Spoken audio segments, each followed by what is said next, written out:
Notre Dame Cathedral, referred to as Notre Dame de Paris or simply Notre Dame, stands as a testament to history and faith on the eastern half of Ile de la Cité, an island in the Seine River within Paris, France's 4th arrondissement. This iconic Catholic house of worship, dedicated to the Virgin Mary, is celebrated for its exquisite Gothic architecture. As it rises beautifully from the Seine, Notre Dame's shape is truly something to see. The detailed stonework and tall spires have amazed people for generations. Since its construction between the 12th and 14th centuries, Notre Dame has stood as a silent witness to France's tumultuous history and the passage of time.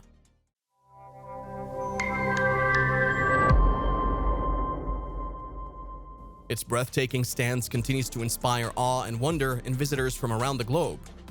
Constructed between the 12th and 14th centuries, Notre Dame de Paris has borne witness to countless historical events, wars, and revolutions. But even more fascinating is that every stone, stained glass window, and carving tells a story. Those stained glass windows are like giant, colorful storybooks that have inspired awe and wonder for centuries. And those spires, reaching over 100 meters high, they've seen more than we can imagine. People from all corners of the globe come to marvel at its grandeur. Once you see it, you understand why. The Cathedral of Notre Dame de Paris houses numerous significant religious and historical artifacts, such as the crown of thorns, believed to have been worn by Jesus Christ during his crucifixion. Every year, millions of tourists flock to this architectural marvel. But in April 2019, tragedy struck. Remember when a disastrous fire engulfed Notre Dame? Extensive damage was caused to the building, including the destruction of its roof and iconic spire. The unique 19th century clock also crashed down with the roof and spire in the blaze. This large 2.2-meter tower clock movement was made by French clockmaker Colin Wagner in 1867. The disaster left the world in shock and mourning, inspiring an outpouring of support and contributions for the cathedral's restoration. After much deliberation as to how Notre Dame would be reconstructed, the French Parliament passed a law requiring that the cathedral be rebuilt exactly as it appeared before the fire. Unfortunately, the clock's original drawings had been long lost, and there were no digital records. Photographs offered the only clue as to how the clock might be rebuilt, and while helpful, they didn't provide the precise details and measurements required to make a faithful reproduction of the original clock. This clock wasn't just a pretty face, it was a wonder of engineering.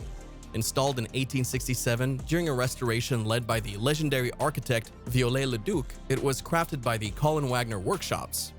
Imagine a massive clock measuring 2.26 meters long and 1.78 meters high, weighing several hundred kilograms, sitting in a glazed wooden compartment right in the middle of Notre Dame's roof structure, known as the Forest due to the centuries-old oak trees used in its structure.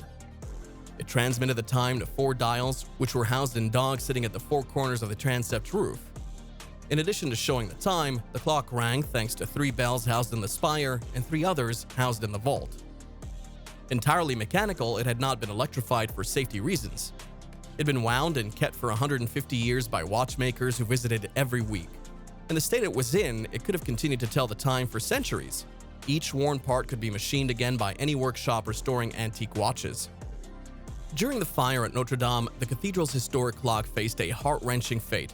Right in the center of the forest roof structure, it was one of the first victims of the blaze, ultimately crashing down 35 meters to the ground. This clock was a hidden gem, nestled under the spire and illuminated by 2 small portholes. Despite its critical role, it often went unnoticed. But to those in the know, like Olivier Chandès from the Le Pot House, it was the cathedral's beating heart. Every week, Chandès climbed up to wind this marvel of engineering. He even organized private tours for a lucky few, leaving them speechless with the clock's intricate beauty.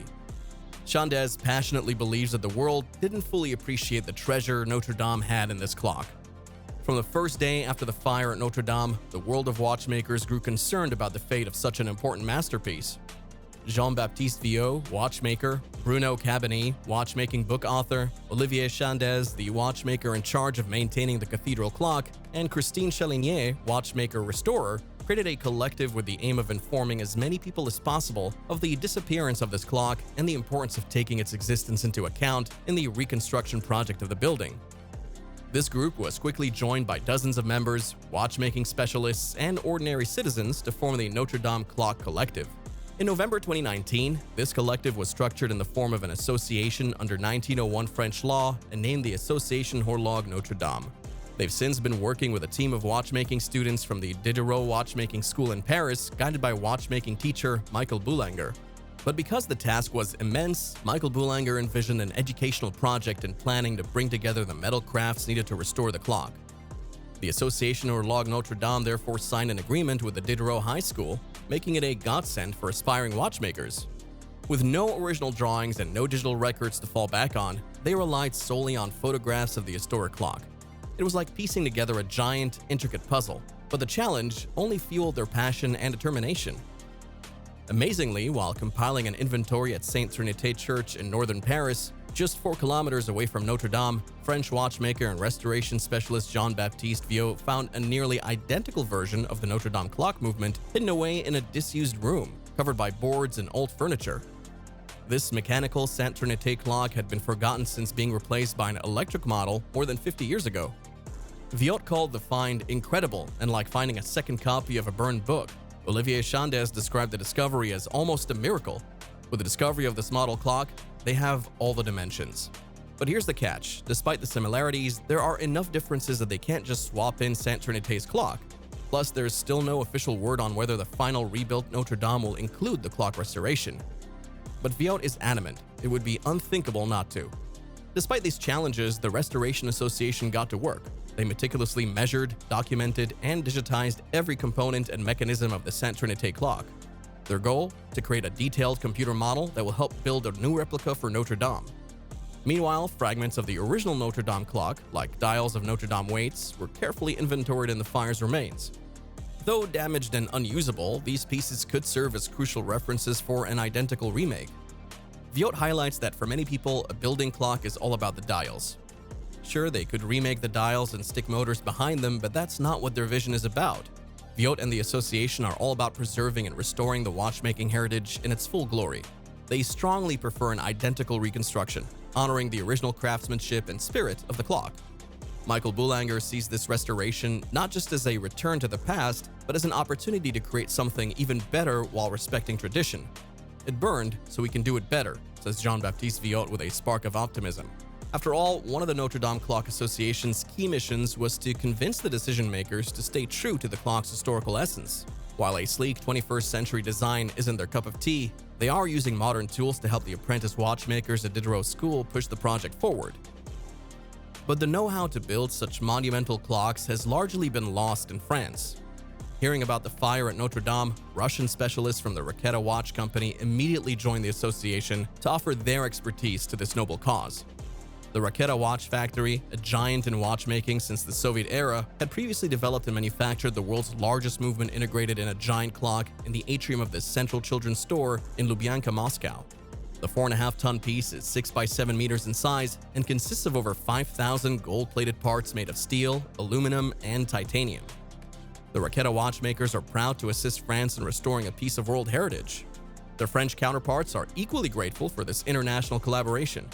Despite the challenges, Notre Dame continues to symbolize the resilient spirit of Paris. Its magnificence and enduring presence inspire reverence and awe in everyone who beholds it. So what do you think? Will this clock ever be finally recreated in its full mechanical operation, or will it just be a memory of the past?